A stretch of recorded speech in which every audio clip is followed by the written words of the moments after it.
All right, hello everyone. This is my final project for Comp 435 Security Concepts. My name is Natalie Huggins. My PID is on the screen. And today we're going to be discussing the Myspace password hack of 2013. But first, let's take it back to the early 2000s for a minute. It's the early 2000s. Social media has just been born with Friendster and MySpace and Facebook in 2004. You're customizing your MySpace theme, you're listening to Mayday Parade, you're trimming your extreme side bangs we all had, and you're telling your mom it's not a phase. But in all seriousness, MySpace was wildly popular in the early 2000s, and it's at its peak in 2008 had 250 million users. Now, compared to almost 3 billion users of Facebook in 2020, this might seem like nothing. But at the time, MySpace was the first global social network and had significant impact on pop culture at the time. It was highly competitive with Facebook, and in 2008 had more users than Facebook. But then the world moves on. As other social media take to the scene, MySpace users fall off pretty quickly and other networks become way more popular. So it's 10 years after MySpace's creation. It's 5 years after its heyday in 2008, and a Russian hacker sells 427 million passwords and 360 million email addresses on the dark web from MySpace. So let's talk a little bit about this hack and why it's interesting. So it's known as one of the largest password breaches in history, just based off of the numbers. A lot of passwords and a lot of email addresses were sold. And so that's the data that was both uncovered with this hack. It's password data and it's email addresses. In some cases, it's secondary passwords, so that's why those numbers are so big. And it's interesting to study because the target is a dated social media platform, which is a little bit of a clever target considering that a dated social media platform, most people are not logging into. So the hack could go unnoticed for some time. And while this might seem unimportant, victims of this hack might still be using these passwords and these email addresses that are leaked and sold. So if you have a similar password for a more sensitive platform and that you're using today, and this hacker has bought this information, then that's a potential vulnerability and a potential gateway for more important information about you that's going to be leaked and going to be out there. So that's why this is important to understand, because it seems like a random attack on MySpace, but in reality, it's a very clever target because most people have forgotten about this, and it's a huge vulnerability because the data that people think is forgotten is not really gone when it's on the internet. We're going to get into that a little bit later, but let's talk a little bit about the alleged hacker.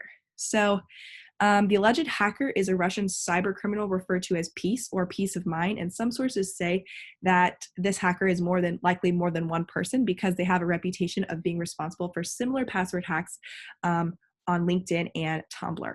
So this is a known cyber criminal, and it's interesting to note that hackers from Russia hack US accounts a lot because their countries don't have strict cyber laws against hacking. So that's something that we can see here as well. So let's talk a little bit about the attack vector. There's no documented or published known attack method because they don't really like to publish that kind of things about how to get passwords from their company. But we do know something very interesting about the MySpace passwords. They were stored as unsalted SHA-1 hashes, and actually they were just the first 10 characters of the password converted to lowercase. And so this means they were truncated, case-insensitive passwords, and they're hashed with no salt.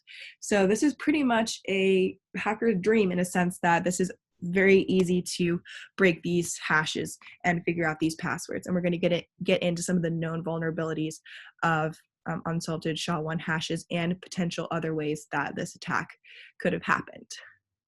So for one, the attacker could just do a brute force attack, which is just guessing random passwords and hoping that you guess one and kind of targeting these common passwords that most people have. This is always an attack option for this kind of thing, but it's super inefficient and sometimes it doesn't get you anywhere. So what's more likely is that the hacker had access or gained access to the MySpace hash database. So this is like where they can say all of the password hashes. So you might think that, oh, they're hash values, this means nothing to the hacker. But since they're unsalted, they're pretty easy to crack with rainbow tables or lookup tables. So describing this a little bit requires understanding salt, which I know we went over but this is just a brief overview. So a password encrypted or hashed without salt is going to just give you your hash value, and it's going to hash to the one password is going to hash to the same value every time. You can see in this diagram here. Now, salt is basically adding random characters to the password before it's hashed and then hashing that. So you can see in this diagram with salt foo bar, and you add the 1AIJW, and it encrypts to a different hash value when you add different salt values. So this being unsalted, let me go back to these unsalted hashes enables these lookup tables, or rainbow tables, which are basically pre-computed tables that are very easy to find on the internet, that a hacker would have access to, that are common passwords and they're known hashes. So these tables are used to compute other passwords and to use to crack other unsalted hashes and uncover the plain text password. So this is a very well-known attack for unsalted hashes, is these rainbow tables, and it could be a likely attack vector for this attack.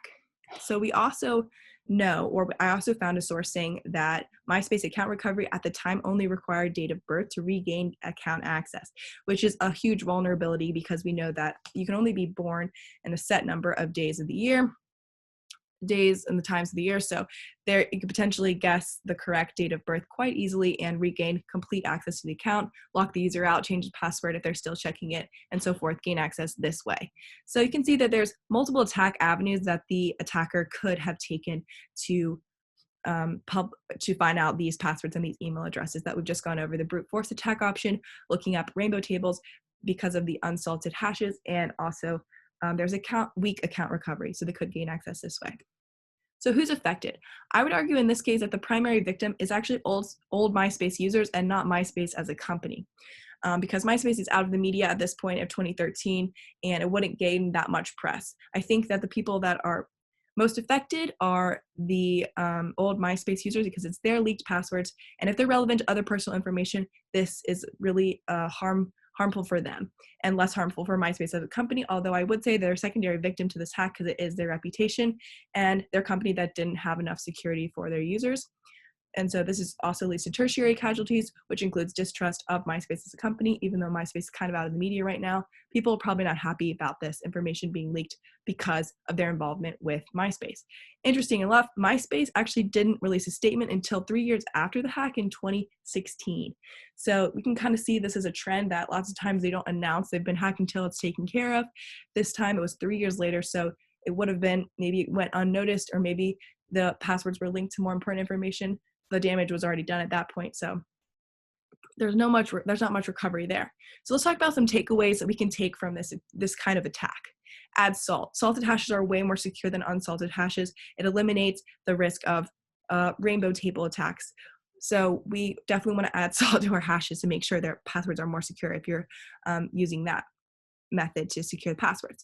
Also, we want to strengthen our account recovery, but it also needs to balance security and the forgetful nature of humans. So if you're the true user and you do forget your password, you're going to want to be able to regain access to the account, but it can't be as easy as just date of birth, because that's a very simple way that hackers can gain access to accounts. So that balance needs to be met with account recovery. Also, a word of advice, don't reuse passwords. People that are going to have the most harm for this type of attack is if they're using, say, the same password in their old Myspace profile as they are with their banking information. You know, this is real potential. If you use the same password all the time, they find one password, you can easily find who you are on social media, and hackers that have bought the passwords, have bought the email addresses with malicious intent, definitely can look more about a person and gain access to more important personal information if it's relevant to the passwords that they've uncovered. So this is a big potential harm and something to take away from the situation.